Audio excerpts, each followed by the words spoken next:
Hey guys, welcome back to the channel. और काफ़ी दिनों बाद जो डिस्कवर 100T है, फाइनली उसके जो सारे पार्ट्स हैं वो आ चुके हैं। तो इसको अपन फाइनली जो असेंबल है वो करना शुरू कर सकते हैं।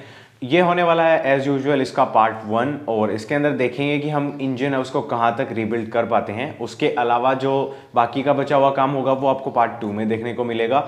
और पार्ट 1 के अंदर गियर बॉक्स और लेफ्ट साइड का जो कवर है वहाँ तक का काम तो फॉर श्योर हो जाएगा, और उससे आगे कितना कर पाते हैं, मतलब इसके अंदर कितना ऐड कर पाते हैं वो देख लेंगे। तो बस ज़्यादा टाइम वेस्ट नहीं करते और सीधा जो इसकी रीबिल्ड है उसको स्टार्ट करते हैं। और रीबिल्ड में सबसे पहली चीज़ होने वाली है वो होने वाली है इन सारे पार्ट्स की जो साफ़ सफाई है वो आपको अच्छे से इनको क्लीन करना है। और फिर सेकंड मोस्ट इंपॉर्टेंट चीज़ जो होने वाली है, जो कि आपका काम आसान करेगी, वो होने वाली है पार्ट्स का अरेंजमेंट। और यहाँ पर मैंने इन सारे पार्ट्स को इस तरीके से अरेंज किया है जिस तरीके से ये इंजन में असेंबल होने वाले हैं। तो यहाँ से शुरू करेंगे, उसके बाद ऑल द वे ऊपर तक जाएंगे, फिर से यहाँ से शुरू करेंगे फिर से। तो इससे क्या होगा कि काफ़ी ज़्यादा टाइम है वो बच जाता है और असेंबली है वो जल्दी हो जाती है। ये चीज़ आप माइंड में रखें।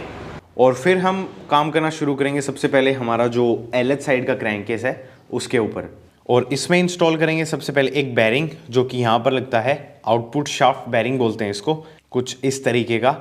और बैरिंग को इंस्टॉल करने के वैसे तो काफ़ी सारे तरीके हैं, लेकिन इस वीडियो में मैं एक जो मेथड है जो सबसे इजी है, जो ज़्यादातर लोग कर पाएंगे, उसको शो कर रहा हूँ। सबसे पहले बैरिंग में जिस साइड बैरिंग का जो नंबर है वो लिखा हुआ हो और उसका जो ब्रांड है उसका नेम लिखा हुआ हो, वो ऊपर की साइड रखना है। और इसको यहाँ पर ड्रॉप करने से पहले थोड़ा सा इसकी जो आउटसाइड वाली जो रेस है उसको लुब्रिकेट करेंगे। और सेम प्रोसेस हमें जो ये वाला सेक्शन है जहाँ पर बैरिंग इंस्टॉल होगा वहाँ पर करनी है। उसके बाद बैरिंग को यहाँ पर कुछ इस तरीके से प्लेस करना है। और लुब्रिकेशन के लिए इस पूरी वीडियो में मैं जो ऑयल यूज़ करने वाला हूँ वो इंजन ऑयल होने वाला है। ये बजाज का 10W30 इंजन ऑयल है, जो कि स्पेसिफिकली बजाज ने रिकमेंड कर रखा है ये जो इनके लोअर कैपेसिटी इंजन है उनके लिए। तो उसको मैंने एक कंटेनर है उसके अंदर रख रखा है और उसकी हेल्प से मैं जितने भी पार्ट्स हैं उनको लुब्रिकेट करने वाला हूँ। और बैरिंग को ड्राइव करने के लिए इसका जो आउटर डायमीटर है उसकी साइज़ का एक सॉकेट लेना है, उसको इसके ऊपर रखना है और उसके बाद एक मैलेट की हेल्प से इसको टैप करना है। ड्राइव करते टाइम आप एक चीज़ मेक श्योर करें कि ये इवनली ड्राइव इन हो। अगर एक साइड से ज़्यादा पुश हो जाएगा, एक साइड से प्रॉपर्ली पुश नहीं होगा, तो फिर बैरिंग है वो गलत डायरेक्शन में इंसर्ट होने लग जाएगा। चांसेस हैं कि बैरिंग इंस्टॉल ना हो, और अगर होगा तो वो जो क्रैंकेस हैं उसको डैमेज कर सकता है।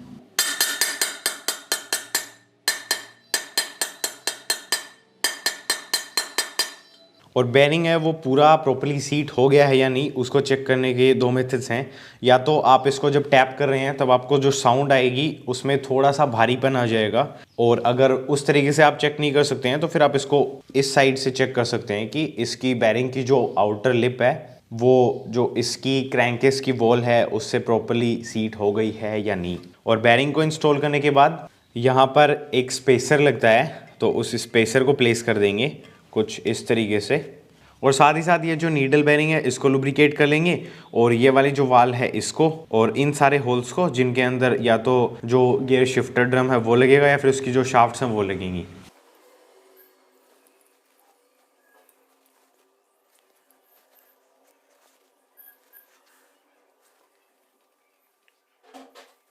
और जो बैरिंग हमने इंस्टॉल किया है अगर वो लुब्रिकेटेड नहीं है तो उसको भी कर लें। और अब मूव ऑन करते हैं नेक्स्ट स्टेप की तरफ, जो कि होने वाला है हमारा जो गियर बॉक्स है उसकी असेंबली और उसके बाद उसकी इंस्टॉलेशन।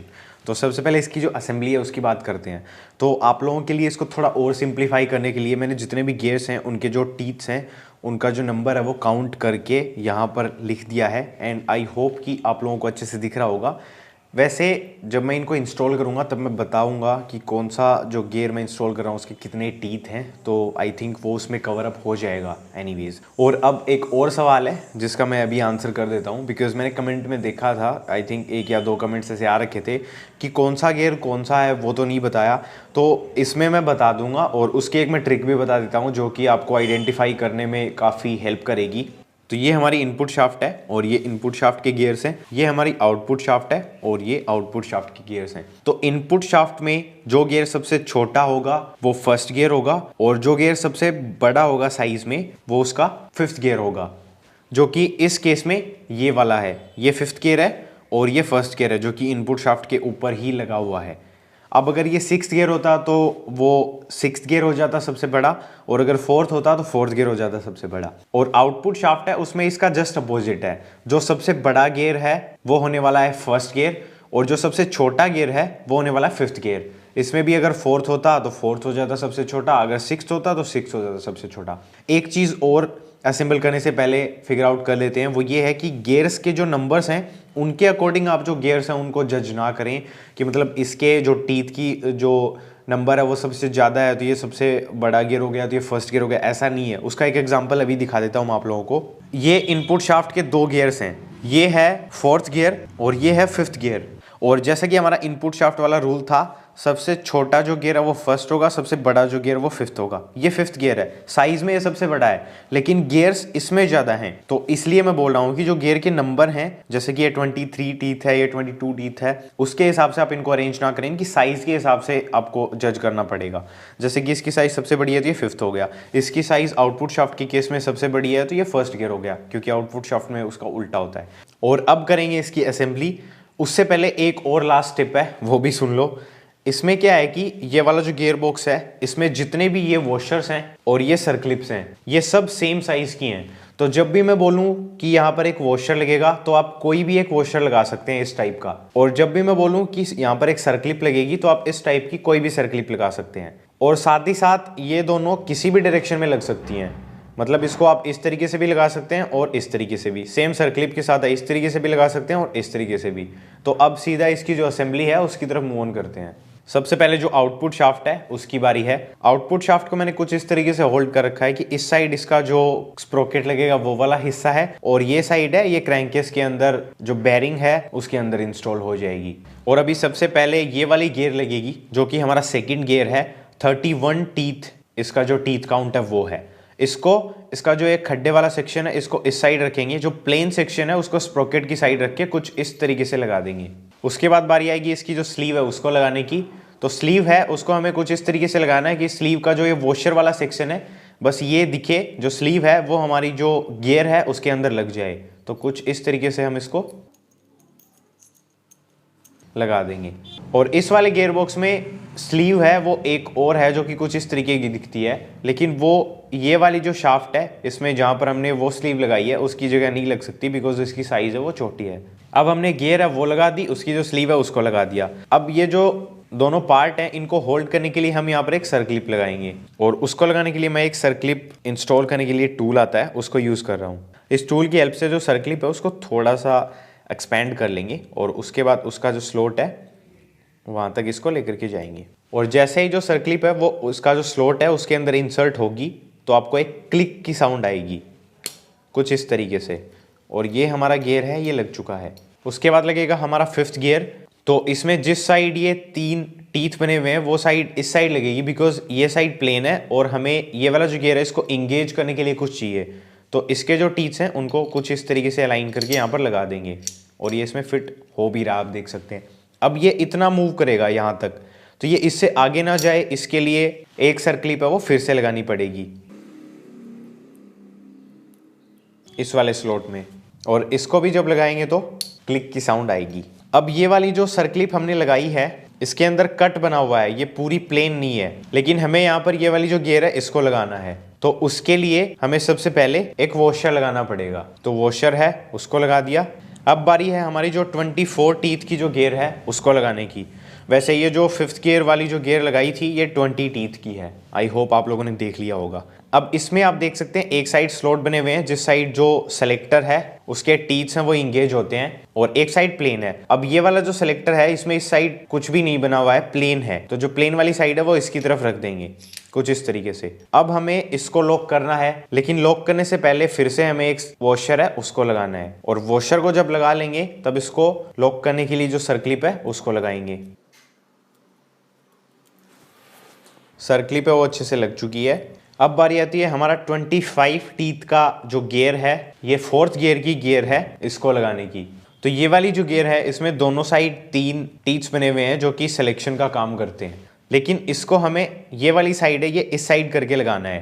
जिस साइड जो गियर है उसकी साइड जो टीथ बने हुए हैं उनको इस साइड रखना है। ऐसा क्यों है वो नेक्स्ट जो पार्ट लगेगा उसमें पता चल जाएगा। एक बार के लिए इसको जिस तरीके से मैंने बताया उस तरीके से लगा देते हैं। और उसके बाद ये वाली जो गियर है जो कि हमारा फर्स्ट गियर है उसको लगाना है। ये 34 टीथ का है और इसको लगाने की डायरेक्शन भी सिंपल है। इसमें जिस साइड खड्डे वाला सेक्शन है उसको अंदर की तरफ रखेंगे और जिस साइड प्लेन साइड है उसको बाहर की तरफ रखेंगे।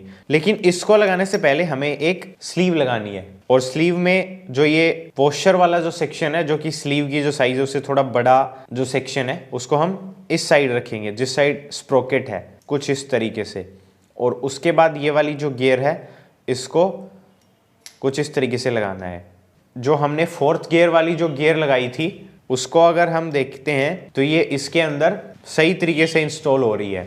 और इतना जब आप इसको असेंबल कर लें तो उसके बाद आपको एक इस टाइप का वॉशर है उसको लगाना है। और इस टाइप के भी 2 वॉशर्स हैं, लेकिन यहाँ पर जो वॉशर लगेगा वो ये वाला होगा। अगर आप इसको लगाने की ट्राई करेंगे तो इसके अंदर काफ़ी प्ले आपको दिखेगी और अगर आप इसको लगाएंगे तो ये प्रॉपर्ली लग जाएगा। तो इसी के साथ हमारी जो आउटपुट शाफ्ट है वो होती है कंप्लीट। अब करते हैं जो इनपुट शाफ्ट है उसको असेंबल। तो इनपुट शाफ्ट को कुछ इस तरीके से होल्ड कर रखा है अभी मैंने कि इसका जो सेक्शन आरएच साइड में जाता है वो ये वाला है और जो क्रैंकेस में लगेगा वो ये वाला है। ये हमारा फर्स्ट गियर है जो कि जो शाफ्ट है उसी के अंदर फैब्रिकेटेड है। उसके बाद लगाना है फोर्थ गियर जो कि ये वाला है और इसका जो टीथ काउंट है वो 23 टीथ्स है। इसको कुछ इस तरीके से लगाएंगे कि इसकी जो ये प्लेन साइड है ये यहाँ पर रहे और जिस साइड ये कट्स बने हुए हैं जिनके अंदर जो सेलेक्टर के जो टीथ्स हैं वो आकर के लगते हैं वो इस साइड रखेंगे। तो इसको कुछ इस तरीके से लगा देंगे। उसके बाद ये फ्रीली मूव होता रहे उसके लिए हमें सबसे पहले एक वॉशर लगाना है और फिर इसको इसकी पोजीशन पर लॉक करने के लिए एक सर्कलिप लगानी है। फिर ये वाली गियर लगेगी जो कि थर्ड गियर की है और इसमें जो टीथ काउंट है वो 18 है। और इसको लगाने का तरीका कुछ इस तरीके से होने वाला है कि जिस साइड गियर है और 3 जो टीथ्स बने हुए हैं वो इस साइड रखेंगे और जिस साइड गियर नहीं है सिर्फ 3 टीथ्स बने हैं उसको अंदर की साइड रखना है। इसको कुछ इस तरीके से लगाना है और उसके बाद इसको लॉक करने के लिए लगेगी एक सर्कलिप और सर्कलिप लगाने के बाद जो गियर है उसमें इतना मूवमेंट रहना चाहिए। उसके बाद लगेगा एक वॉशर और फिर लगाएंगे जो फिफ्थ गियर की गियर है उसको जिसमें 22 टीथ्स हैं और इसमें जिस साइड स्लॉट्स बने हुए हैं वो हिस्सा अंदर की तरफ रखेंगे और जो प्लेन सेक्शन है वो बाहर की तरफ रहेगा, कुछ इस तरीके से। एक बार इंगेज करके देख लें कि जो गियर हमने लगाई है वो प्रॉपर्ली इंगेज हो रही है। उसके बाद लगेगी हमारी सेकेंड गियर की गियर जिसके अंदर 17 टीथ हैं और इसके अंदर डायरेक्शन मैटर नहीं करती है। इसको आप ऐसे भी लगा सकते हैं और ऐसे भी लगा सकते हैं। तो इसको सिंपली यहाँ पर लगाना है और लास्ट में ये वाला जो वॉशर है ये यहाँ पर लग जाएगा। और जब आप इनको इतना असेंबल कर लें तो उसके बाद आप इनको जिस डायरेक्शन में क्रैंकेस है उसके अंदर लगाने वाले हैं उस तरीके से एक दूसरे के अगेंस्ट लगा करके देख लें कि सारे जो गियर्स हैं वो आपको प्रॉपरली लग रहे हैं या नहीं। और अभी इनको एज इट इज़ रखते हुए जो क्रैंकेस है उसके अंदर इंस्टॉल करना है। और इंस्टॉल करते टाइम जिस साइड स्प्रोकेट लगने वाला है चैन वाला उसको इस साइड रखेंगे और जो इनपुट शाफ्ट है उसका ये वाला पोर्शन इस साइड रहेगा और इन्हें इन दोनों बेरिंग्स के साथ अलाइन करके कुछ इस तरीके से पुश करना है। और साथ ही साथ यहाँ पर एक जो वॉशर लगता है मेक श्योर कि वो लगा हुआ हो।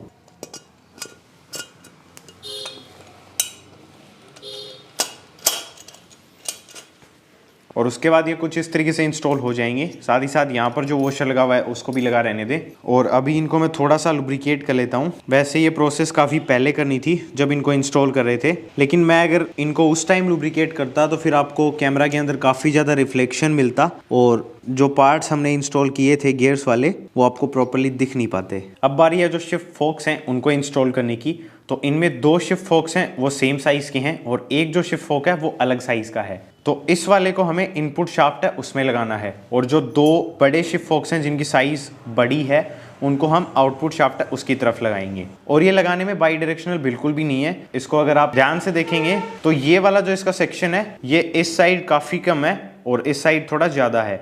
तो जिस साइड ये वाला सेक्शन ज़्यादा है वो साइड हमें नीचे की तरफ रखनी है। तो सबसे पहले इसको मैं लगा लेता हूँ, और इनको लगाने के लिए ये वाली जो गियर है जिसके अंदर जो टीथ्स हैं वो बने हुए थे, उसके बीच में स्लॉट बना हुआ है, ये कुछ इस तरीके से उस स्लॉट में लगेगा, और इसको कुछ इस तरीके से एक बार लगा करके छोड़ देते हैं।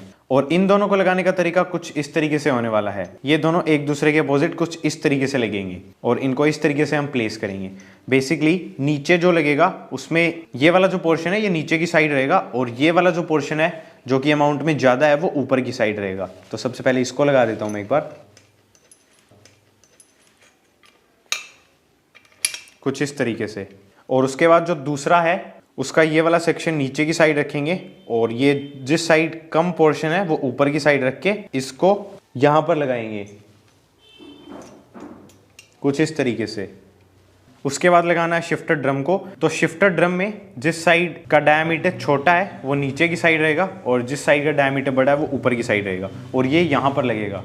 तो इसको जस्ट यहाँ पर कुछ इस तरीके से ड्रॉप करना है। और अब बारी आती है जो शिफ्टर फोक्स हैं उनकी जो पिन्स हैं उनको जो शिफ्टर ड्रम है उसके अंदर जो ये स्लॉट्स बने हुए हैं इनके अंदर स्लॉट करने की।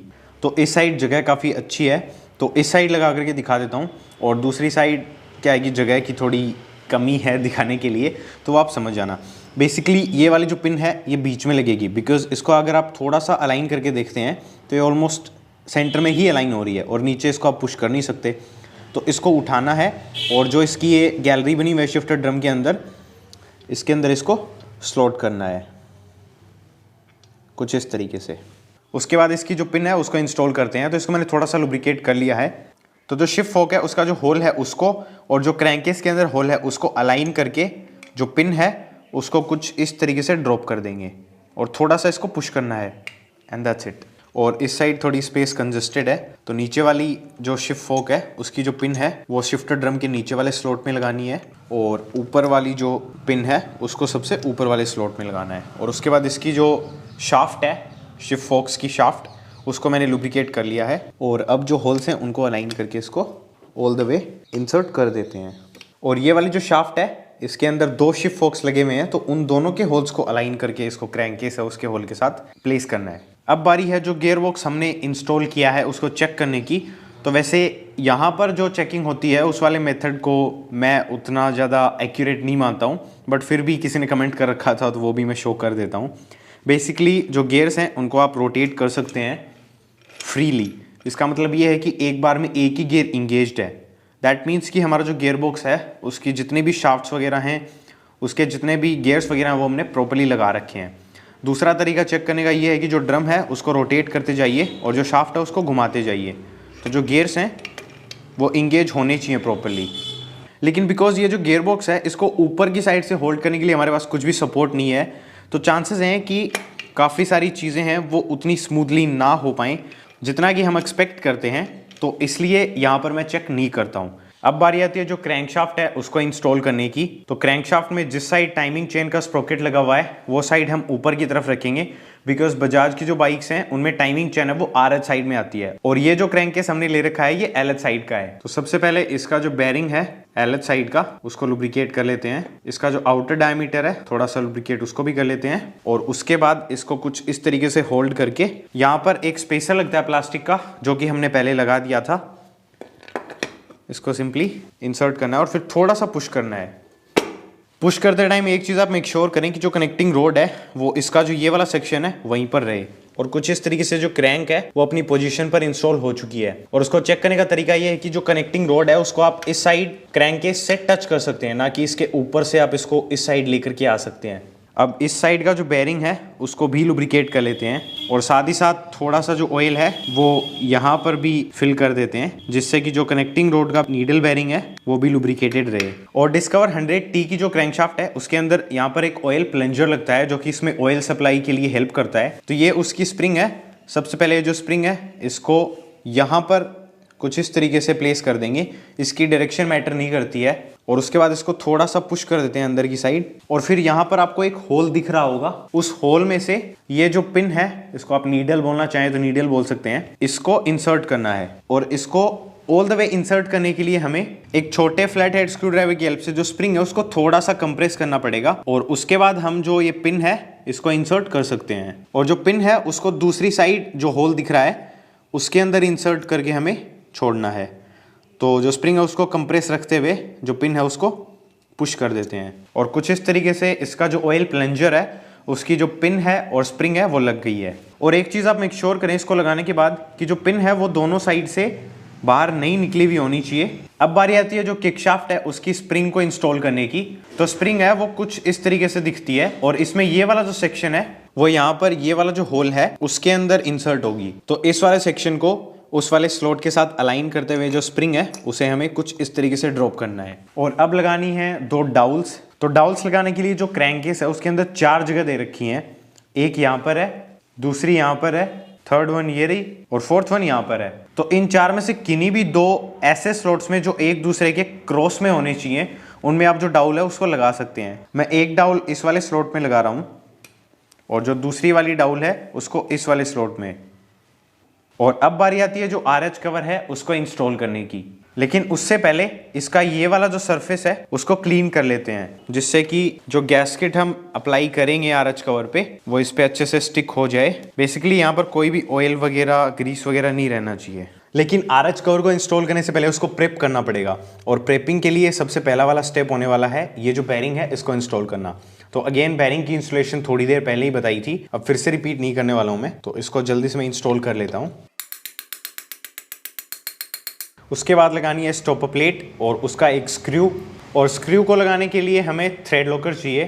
तो बजाज वाले काफ़ी दयालु हैं, उन्होंने जो गैस्केट का जो किट आता है इस बाइक के लिए उसमें एक छोटा सा टाइनी सा थ्रेड लॉकर है उसका पैकेज अवेलेबल कराया है।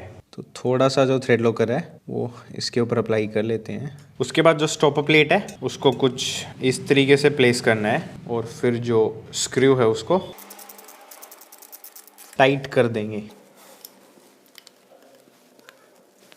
और अब इसको टर्न अराउंड करके सबसे पहले इसका जो सरफेस है उसको अच्छे से क्लीन कर लेते हैं। और अब लगाना है हमें सीलेंट। तो सीलेंट कैसे अप्लाई होता है उसके लिए आपको किसी और इंजन की रिबिल्ड वीडियो देखनी पड़ेगी, किसी एक का आई बटन में लिंक दे दूंगा। अभी के लिए मैं जस्ट आपको अप्लाई करके दिखा देता हूँ।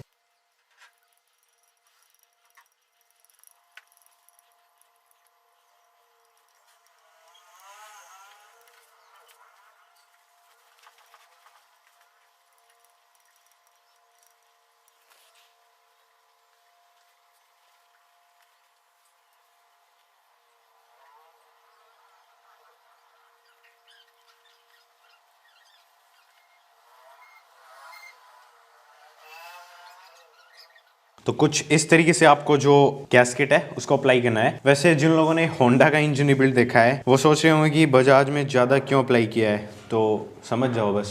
अब बारी आती है इसको इंस्टॉल करने की। तो फ्लिप करते हैं सबसे पहले इसको। उसके बाद इसके जो होल्स हैं इनको जितने भी हमारे ये वाले पार्ट्स हैं इनके साथ अलाइन करना है। साथ ही साथ एक बार फिर से मेक श्योर कर लें कि सारी चीज़ें प्रॉपर्ली लग गई हैं क्या और सब कुछ प्रॉपर्ली लुब्रिकेटेड है क्या। ये वाला वॉशर है इसको अच्छे से देख लेना लगा हुआ है या नहीं। और अब इसको ड्रॉप कर देते हैं।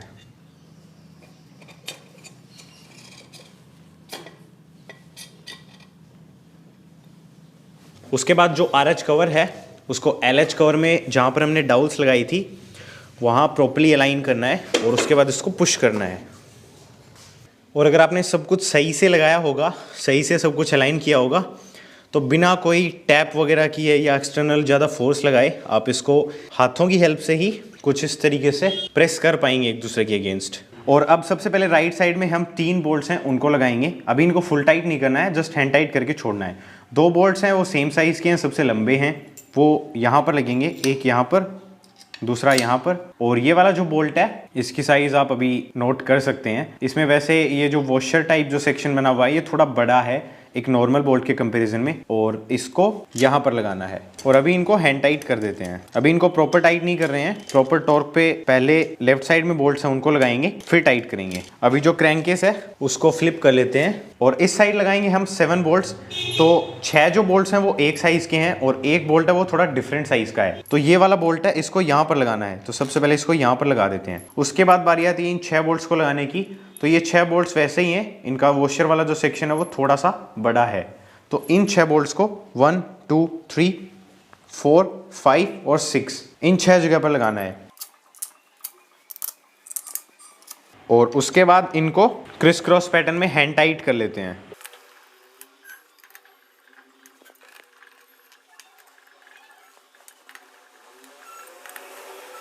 और हैंड टाइट करने के बाद अब बारी आती है इनको टॉर्क करने की। और टॉर्क करने के लिए जो सर्विस मैनुअल मुझे थैंक्स टू यू गाइस मिली है, उसमें जो टॉर्क बता रखा है वो है 0.9 से 1.1 kgm, किलोग्राम फोर्स मीटर भी बोलते हैं इसको, या फिर किलो पाउंड मीटर भी बोलते हैं इसको, जो भी आप बोलना चाहें। मैं through out the video kgm बोलने वाला हूं इसको। तो मैं 1 kgm लेकर के चल रहा हूं, दोनों का बीच वाला पार्ट हो गया। आप 0.9 से 1.1 जो चाहें वो कर सकते हैं। और टॉर्क करने के लिए इनको क्रिस क्रॉस पैटर्न में टॉर्क करना है। और 1 kgm ऑलमोस्ट 9 न्यूटन मीटर के बराबर होता है। अगर आप न्यूटन मीटर में करना चाहें तो वो देख लेना आप। तो सबसे पहले ये वाला जो बोल्ट है इसको टॉर्क करते हैं, और जिस बोल्ट को टॉर्क कर लिया उसको मार्क कर देते हैं, जिससे कि 2 बार टॉर्क ना हो। अब इसके जस्ट अपोजिट वही क्रिस क्रॉस पैटर्न फॉलो करना है। तो ये वाला बोल्ट है, इसको टॉर्क करते हैं। उसके बाद इसके अपोजिट जो बोल्ट है उसको टाइट करना है, और इसी तरीके से सारे जो बोल्ट्स हैं उनको टॉर्क करना है। तो मैं जल्दी से इनको टॉर्क कर लेता हूं।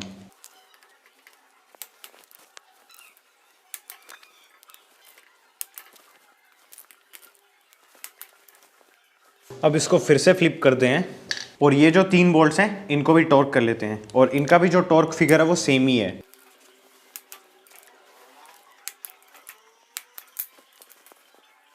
और अभी जितना भी एक्सेसिव सीलेंट हमें दिख रहा है उसको हम क्लीन कर लेंगे। क्लीन करने के लिए जो कपड़ा हम यूज करने वाले हैं वो क्लीन होना चाहिए, लेकिन सैक्रिफिशियल भी, बिकॉज एक बार 3 बॉन्ड लग गया उसके बाद आप ये जो कपड़ा है इसको भूल जाइए। और क्लीनिंग आपको कितनी अच्छी करनी है ये डिपेंड करता है कि आपको जो आउटलुक है वो कितना क्लीन चाहिए, क्योंकि एक बार ये ड्राई हो जाएगा उसके बाद इसको क्लीन करना काफ़ी मुश्किल होगा। तो मैं इसको क्लीन कर लेता हूँ और फिर नेक्स्ट स्टेप है वहाँ मिलता हूँ। तो अभी जो आरएच कवर है उसको प्रेप करेंगे, और उसको प्रेप करने के लिए सबसे पहले जो यहाँ पर किकशाफ्ट लगेगी उसकी एक स्टॉपर प्लेट लगती है, जो कि कुछ इस तरीके से दिखती है। इसको कुछ इस तरीके से होल्ड करके यहाँ पर प्लेस करना है। और उसके बाद इसके ये 2 8 मिलीमीटर के बोल्ट्स हैं, इन पे सबसे पहले थोड़ा सा थ्रेड लॉकर लगाएंगे, और उसके बाद इनको 1 kgm के ऊपर टॉक कर देंगे।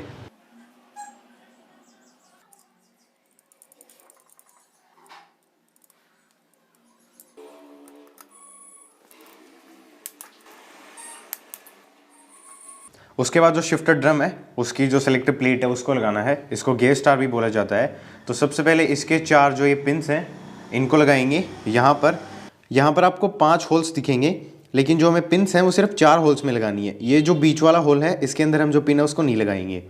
और यहाँ पर एक पिन ऑलरेडी लगी हुई है, तो अगर ये डी अटैच होती है, वैसे मुझे लगता नहीं है कि ये निकलती है, लेकिन अगर ये निकली हुई है तो आपको इसको भी लगाना पड़ेगा।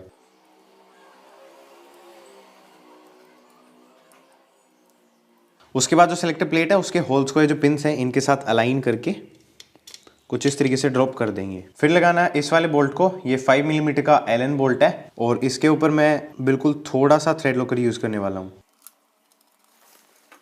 और इस वाले बोल्ट को भी 1 kgm के ऊपर ही टॉक करना है।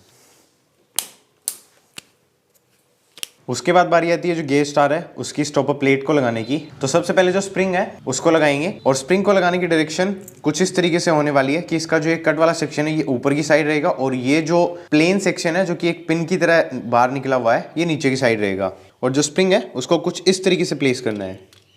उसके बाद ये वाला वॉशर लगेगा जिसके अंदर थोड़ा सा उभरा हुआ सेक्शन है, इसको यहाँ पर कुछ इस तरीके से ड्रॉप करेंगे। और ये लगाने से पहले एक चीज़ जरूर आप मेक श्योर कर लें कि ये जो स्टड है ये स्टड प्रॉपर्ली टाइट होना चाहिए। अगर ये लूज़ होगा तो फिर स्टॉपर प्लेट है वो ओवर द टाइम वाइब्रेशंस की वजह से निकल सकती है, और कुछ और ज़्यादा कैटास्ट्रॉफिक डैमेज हो सकता है इंजन को। और उसके बाद जो स्टॉपर प्लेट है वो खुद लगेगी, तो इसको कुछ इस तरीके से डायरेक्ट करके लगाना है कि इसका जो ये वाला कर्व है, ये कर्व जो हमारी गियर सेलेक्टर की प्लेट है उसकी साइड होना चाहिए। और फिर इसको थोड़ा सा पुश करके जो गियर सेलेक्टर है उसके अंदर जो स्लॉट्स बने हुए हैं उनके अंदर किसी भी एक स्लॉट में ड्रॉप करना है। थोड़ा सा सेलेक्टर है उसको रोटेट कर दें जिससे कि ये स्लॉट में प्रॉपर्ली फिट हो जाए। अभी लगेगा एक प्लेन वॉशर, थोड़ा सा लोक टाइट, और उसके बाद इसका 10 मिलीमीटर का नट है उसको टाइट कर देंगे। और इसकी टॉर्क वैल्यू भी सेम है 1 kgm। और अभी बारी आती है जो गियर्स हैं उनको चेक करने की। तो इस स्टेप के बाद जब हम गियर्स को चेक करते हैं, मेरे अकॉर्डिंग वो सबसे बेस्ट तरीका होता है जो गियर्स हैं उनको चेक करने का। तो ये इनपुट शाफ्ट है, इसको हम रोटेट करेंगे और उसके बाद जो गियर सेलेक्टर है, इसका जो बोल्ट है उसमें हम एक एलन सॉकेट को लगा करके इसके जो गियर्स हैं उनको सेलेक्ट करने की कोशिश करेंगे और देखेंगे कि सारे गियर्स हैं वो प्रॉपर्ली सेलेक्ट हो रहे हैं क्या। यहाँ पर सिलेक्शन के टाइम थोड़ा सा अनइवननेस, थोड़ी सी रफनेस आपको फील होगी। वो इसलिए क्योंकि ना तो हम इनपुट शाफ्ट को उतनी स्पीड से घुमा सकते हैं जितनी स्पीड से ये आइडल आरपीएम पर भी घूमती है, और ना ही जो इंजन है वो प्रॉपर्ली लुब्रिकेटेड है। तो उन दो चीज़ों को माइंड में रख के हमें थोड़ा अपने एक्सपीरियंस के बेसिस पे ही जज करना पड़ेगा कि जो गियर्स हैं वो प्रॉपर्ली हमने लगाए हैं या उनमें कोई प्रॉब्लम है। तो ये न्यूट्रल है और उसका चेक करने का तरीका सिंपल सा है। आप इनपुट शाफ्ट है उसको रोटेट कीजिए और उसके बाद आप जो आउटपुट शाफ्ट है उसको होल्ड कर लीजिए। तो जैसा कि आप देख सकते हैं कि इनपुट शाफ्ट है वो घूम रही है और आउटपुट शाफ्ट है उसको जब मैं रोक लेता हूं तो वो रुक जाती है। दैट मीन्स कि बाइक है वो न्यूट्रल गियर में है। ये फर्स्ट गियर हो गया। अभी जब हम आउटपुट शाफ्ट को रोकने की कोशिश करेंगे तो हम उसको नहीं रोक पाएंगे। उसके बाद सेकंड, फिर थर्ड, उसके बाद फोर्थ और फिर लास्ट में फिफ्थ। और ये जो आपने एनीवननेस देखी शिफ्टिंग के टाइम पे, वो उन्हीं रीजंस की वजह से है जो मैंने पहले बताए। अब एक बार डाउन शिफ्टिंग और करके देख लेते हैं। So this is fifth, fourth, third, second, first, neutral. और अब मूव ऑन करते हैं नेक्स्ट स्टेप की तरफ, जो कि होने वाली है हमारी गियर शाफ्ट है उसकी इंस्टॉलेशन। तो गियर शाफ्ट है वो इसमें नहीं यूज़ कर रहा हूँ मैं, बिकॉज प्रीवियसली जब इसको हमने डिसमेंटल किया था तब मैंने आप लोगों को बताया भी था। तो अभी इसको करते हैं अनबॉक्स। और इस पर्टिकुलर बाइक की जो गियर शाफ्ट है वो काफ़ी सिंपल है। इसमें एक स्प्रिंग यहाँ पर लगी हुई है इस वाले मैकेनिज्म में, और एक जो स्प्रिंग है वो यहाँ पर लगी हुई है, और उसकी जो प्लेसमेंट है वो आई थिंक आप देख सकते हैं, जस्ट इन केस आपने रिमूव कर ली हो तो। उसके बाद इसका जो ये वाला पोर्शन है इसको लुब्रिकेट करना है, और उसके बाद यहाँ पर आप एक होल है वो देख सकते हैं, इसके अंदर इसको इंसर्ट करेंगे कुछ इस तरीके से, और एक बार के लिए हम यहीं पर होल्ड रखेंगे। और अभी जो गियर शाफ्ट है उसको प्रॉपर्ली इंस्टॉल करने के लिए हमें सबसे पहले जो स्टॉपर प्लेट है उसको एक बार नीचे की तरफ करना पड़ेगा, और फिर इसका जो ये वाला लीवर है इसको नीचे की साइड करके हम ऑल द वे यहाँ तक पुश कर देंगे। इस पर्टिकुलर बाइक में जो गियर की सिलेक्टर प्लेट है उसमें यहाँ पर जो स्टॉपर प्लेट का जो रोलर है वो लगता है, और जो गियर शाफ्ट का लीवर है वो नीचे की साइड लगेगा जहाँ पर हमने वो 4 पिन्स लगाई थी। वैसे आप लोग ये भी बोल सकते हैं कि गियर शाफ्ट है वो पहले इंस्टॉल करनी चाहिए थी, बिकॉज ये स्टॉपर प्लेट है ये प्रॉब्लम कर रही है, तो फिर हम गियर से उनको चेक नहीं कर पाते, ऐसा इसलिए किया था। वैसे यहाँ से अलाइन करते टाइम यहाँ पर भी अलाइनमेंट काफ़ी ज़रूरी है।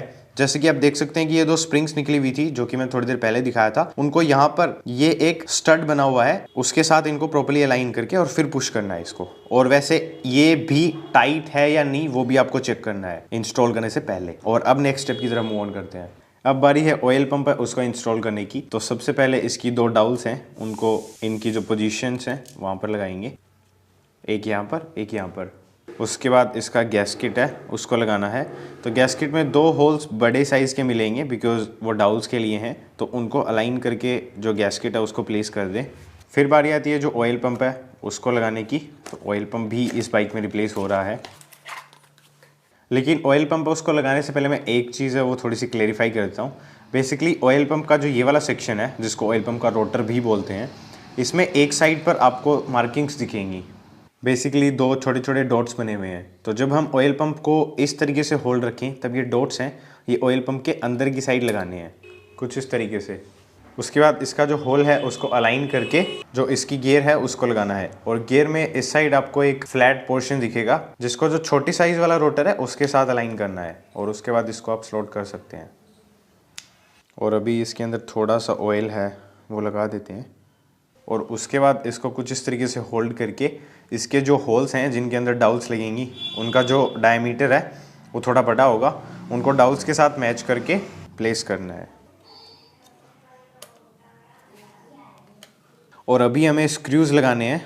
तो स्क्रूज़ लगाने के लिए एक बार जो ये गियर है इसको पुल आउट करना पड़ेगा। उसके बाद 3 फ्लिप साइड के स्क्रूज़ हैं इस साइज़ के, तीनों सेम साइज़ के हैं ये। इनको इनके जो होल्स हैं उनमें लगा करके टाइट करना है 0.5 से 0.7 kgm के ऊपर।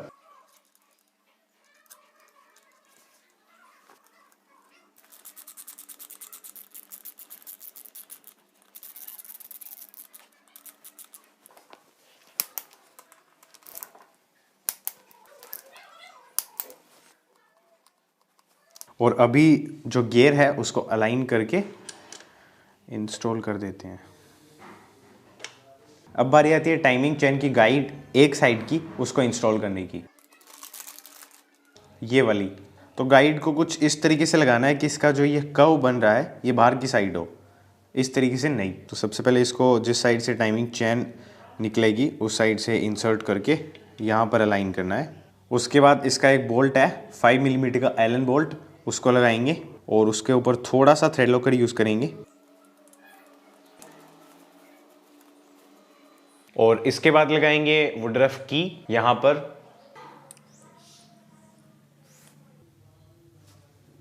कुछ इस तरीके से।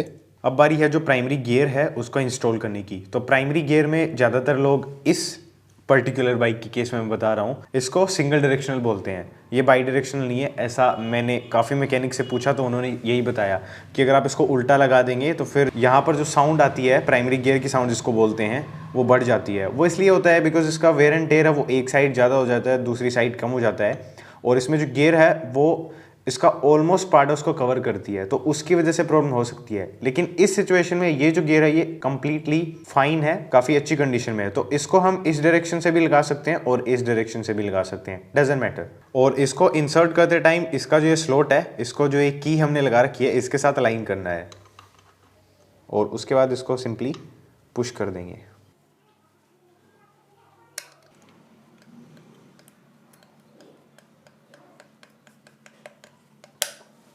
उसके बाद लगाना है इन दो वॉशर्स को। तो जो दोनों वॉशर्स हैं वो सेम साइज के हैं, लेकिन इनमें एक वॉशर वो प्लेन है और दूसरा वॉशर वो थोड़ा सा कर्व्ड है एक साइड से, जिसको बेलीवेल वॉशर भी बोलते हैं। तो सबसे पहले जो प्लेन वॉशर है उसको लगाएंगे और फिर ये वाला वॉशर जिस साइड से अंदर की साइड दबा हुआ है वो अंदर की साइड रखेंगे और जिस साइड से थोड़ा सा उठा हुआ है वो बाहर की साइड रखते हुए इसको कुछ इस तरीके से प्लेस करना है। और उसके बाद लगेगा इसका ये नट, अभी के लिए इसको हैंड टाइट करके ही छोड़ना है। उसके बाद बारी आती है जो टाइमिंग चेन है उसको इंस्टॉल करने की, और इसको अभी इंस्टॉल करना इसलिए ज़रूरी है बिकॉज जब हम क्लच हाउसिंग है उसको लगा देंगे तो उसके बाद हम इसको इंस्टॉल कर नहीं पाएंगे। तो इसको सबसे पहले इसका जो स्लॉट है जिसके अंदर से पास थ्रू होती है उससे इंसर्ट करना है। उसके बाद इसको एक साइड कुछ इस तरीके से ला करके इस तरीके से जो गियर्स हैं उनके बाहर से लेना है, और फिर क्रैंक शाफ्ट है उसमें यहाँ पर आप देख सकते हैं तो इसका स्प्रोकेट है टाइमिंग चेन का, उसके अंदर जो टाइमिंग चेन है उसको हम कुछ इस तरीके से इंसर्ट कर देंगे और उसके बाद जो टाइमिंग चेन है उसको साइड में कुछ इस तरीके से छोड़ देंगे। फिर बारी है क्लच हाउसिंग लगाने की, लेकिन उसको लगाने से पहले इसका एक वॉशर लगेगा। ये वॉशर इस पूरी बाइक में सबसे ज़्यादा थिकनेस का है, तो इसको याद रखने का सबसे सिंपल तरीका यही है। और इसकी डायरेक्शन ऐसी भी है और ऐसी भी है, बेसिकली आप इसको कैसे भी लगा सकते हैं। तो सबसे पहले जो ये वॉशर है इसको लगाना है यहाँ पर। उसके बाद ये स्लीव है ये लगेगी, और स्लीव को ऑल द वे लगाने से पहले थोड़ा सा लुब्रिकेट कर लें जो इनपुट शाफ्ट है उसको, और उसके बाद थोड़ा सा ऑयल है वो स्लीव के ऊपर भी लगा दें। और जो स्लीव है वो भी दोनों साइड से लग सकती है एज सच, जिसमें कोई डायरेक्शन वाला मैटर नहीं है। और साथ ही साथ जो क्लच हाउसिंग है उसको लगाना है। तो क्लच हाउसिंग में ये वाला जो गियर है इसको यहाँ अलाइन करेंगे, और साथ ही साथ जो ऑयल पंप का जो गियर है इसको भी हमें थोड़ा सा अलाइन करना पड़ सकता है। ज़्यादा जोर से पुश मत कर देना, अदरवाइज ये प्लास्टिक का गियर है ये डैमेज हो जाएगा तो फिर ज़्यादा प्रॉब्लम हो जाएगी। और इसको कुछ इस तरीके से इंसर्ट करना है, जो स्लीव है उसके ऊपर बेसिकली इसको पुश करना है। पुश करते टाइम जो गियर्स हैं उनको अलाइन करना ना भूलें, साथ ही साथ जो ऑयल पंप है उसकी गियर को भी अलाइन करना ना भूलें। और जब आप सारी चीज़ें प्रॉपर्ली अलाइन कर देंगे तो ये काफ़ी ईजिली अपनी जगह है वहाँ पर जाकर के स्लॉटेड हो जाएगा। ऑलराइट, तो अब बारी आती है जो इसका क्लच पैक है उसको असेंबल करने की। तो इस पर्टिकुलर बाइक में सारी चीज़ें वो रिप्लेस होने वाली हैं, इसकी फ्रिक्शन प्लेट्स, प्रेशर प्लेट्स, जो क्लच का हब है वो, और क्लच का जो व्हील है वो। तो सबसे पहले इनको मैं अनबॉक्स करके रख लेता हूँ और उसके बाद 1 बाई 1 जो चीज़ जहाँ लगनी है वो मैं आपको बताते जाता हूँ और साथ ही साथ असेंबल करते जाता हूँ। तो सबसे पहले इसका जो हब है उसको लेंगे और उसमें सबसे पहले एक फ्रिक्शन प्लेट है उसको लगाएंगे।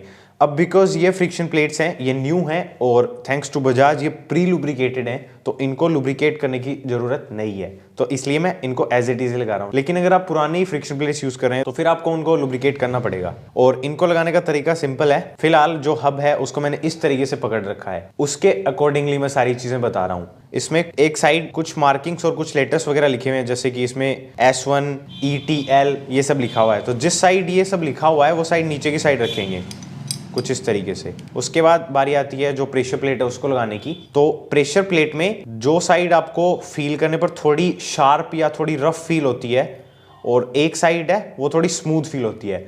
जो साइड स्मूथ फील हो रही है वो नीचे की साइड रखेंगे और जो साइड शार्प फील हो रही है उसको ऊपर की साइड रखेंगे और इसको कुछ इस तरीके से लगा देंगे। इसी तरीके से बाकी की जो फ्रिक्शन प्लेट्स और प्रेशर प्लेट्स हैं उनको लगाना है। एक बार फिर से रिपीट कर देता हूं, मैंने जो हब है उसको इस तरीके से होल्ड कर रखा है, उसके हिसाब से मैंने इनकी डायरेक्शन बताई है। अब ये इस तरीके से हो जाएगा, तब जो डायरेक्शन है वो कैसी होगी वो आप खुद समझ सकते हैं। उसके बाद फिर से एक फ्रिक्शन प्लेट लगाएंगे, फिर से एक प्रेशर प्लेट और इसी तरीके से इन सबको असेंबल करना है। तो वो मैं जल्दी से कर लेता हूं।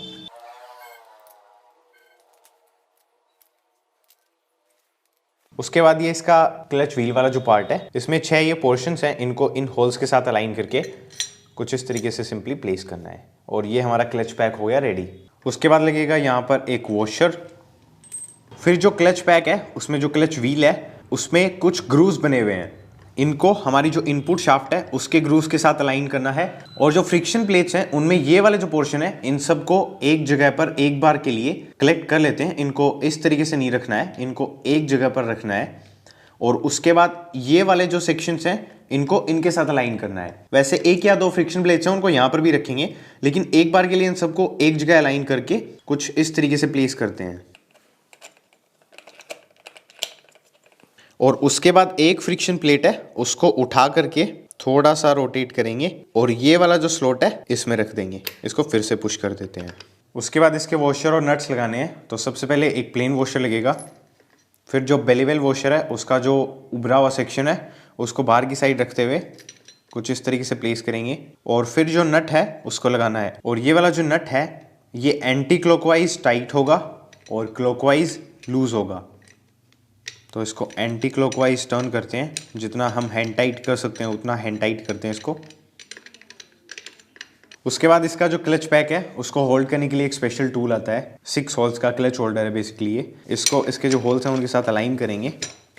उसके बाद इसका जो नट है उसको टाइट करने के लिए ये एक टूल आता है, इसको क्राउन रेंच बोलते हैं, स्पेशल नट रिमूवर या फिर और भी काफ़ी सारे नाम होंगे इसके। तो इसको यूज़ करके हम ये जो नट है इसको टॉर्क करेंगे और इसके टॉर्क फिगर्स होने वाले हैं 5 kgm से 5.5 kgm तक। तो मैं 5 kgm को ही यूज़ कर रहा हूँ और बिकॉज ये एंटी क्लॉकवाइज टाइट होगा तो इसको उसी डायरेक्शन में टाइट कर रहा हूँ।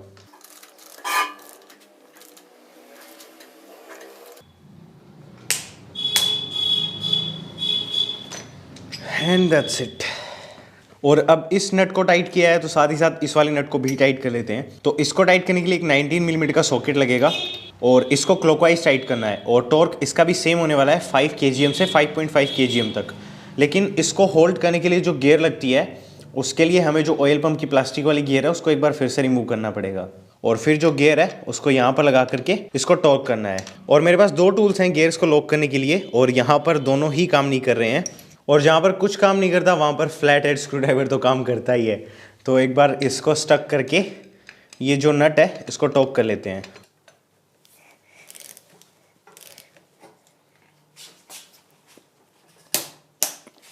और अभी ये वाली जो गियर है इसको एक बार फिर से इंस्टॉल कर देते हैं। अब बारी आती है क्लच स्प्रिंग्स, उसकी होल्डर प्लेट और उसके बोल्ट्स हैं उसको लगाने की। तो सबसे पहले 6 क्लच स्प्रिंग्स हैं इसमें, जो कि इसकी इंजन कैपेसिटी के हिसाब से बहुत ज़्यादा ओवरकिल है। क्या पता अब ये फ्रिक्शन मटेरियल ख़राब है इनकी फ्रिक्शन प्लेट्स का, या फिर इन्होंने क्लच लीवर है उसको हार्ड करने के लिए ऐसा कर रखा है। बट जो भी है इनकी कोई डायरेक्शन नहीं है, इनको आप किसी भी डायरेक्शन से लगा सकते हैं। उसके बाद जो प्लेट है उसमें 2 साइड्स हैं, इनमें एक साइड काफ़ी ज़्यादा बिजी दिख रही है आपको और दूसरी साइड है वो प्लेन है। और एक चीज़ और है इसको चेक करने की, वो ये कि आप जब इसमें बैरिंग लगाएंगे तो वो इस साइड से लगेगा, इस साइड से वो नहीं लग पाएगा। तो जिस साइड से बैरिंग इंस्टॉल नहीं हो सकता है वो साइड अंदर की साइड रखते हुए हमें इनको कुछ इस तरीके से एक बार प्लेस करना है टेम्परेरीली। और फिर इसके 6 बोल्ट्स हैं 8 मिलीमीटर के, इनको 1 बाई 1 इंस्टॉल करना है।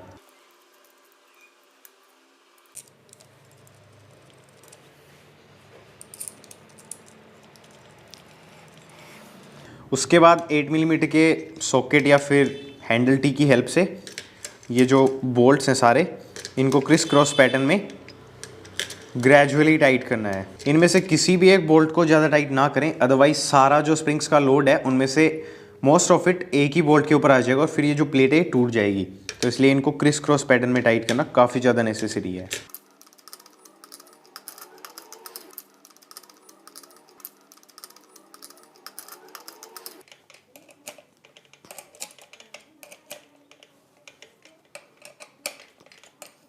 वैसे एक जेन्युइन ओपिनियन है, यहाँ पर ये जो 8 मिलीमीटर के बोल्ट्स लगाए हैं हमने, इनके नीचे अगर एक वॉशर टाइप कुछ लगा देते तो जो एल्युमिनियम है वो इस तरीके से स्क्रैप नहीं होता। अभी मैं इनको टाइट कर रहा हूँ तो जो बोल्ट्स हैं उनके जो कॉर्नर्स हैं वो जो प्लेट का एल्युमिनियम वाला पार्ट है उसको डैमेज कर रहा है।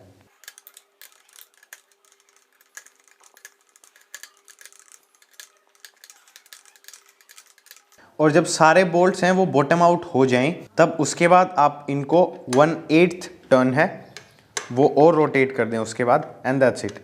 वैसे इनका टॉर्क स्पेक है वो 0.5 से 0.7 kgm है, बट इनके लिए उसकी ज़रूरत नहीं है बिकॉज ये बॉटम आउट होने के बाद आप अगर इनको 1/8 टर्न है वो रोटेट कर देते हैं तो दैट शुड बी सफिशिएंट। अब नेक्स्ट स्टेप के तौर पे यहाँ पर जो क्लच रिलीज बेरिंग है वो लगेगा, और इसमें जिस साइड इसके नंबर्स वगैरह लिखे हैं वो ऊपर की साइड रखने हैं। वैसे वो इतना इंपॉर्टेंट नहीं है बट फिर भी रख लेते हैं ऐसे, और इसको जस्ट सिंपली पुश करना है, एंड दैट्स इट। अब बारी आती है जो किक शाफ्ट है उसको इंस्टॉल करने की, लेकिन इंस्टॉलेशन से पहले जो किक शाफ्ट है उसके बारे में थोड़ा सा बता देता हूँ। तो इसको मैंने थोड़ा सा पार्शियली डिसमेंटल कर रखा है, ब्रीफली एक्सप्लेन कर रहा हूँ। सबसे पहले यहाँ पर एक सर्क्लिप लगती है, लगाने के लिए स्लॉट है।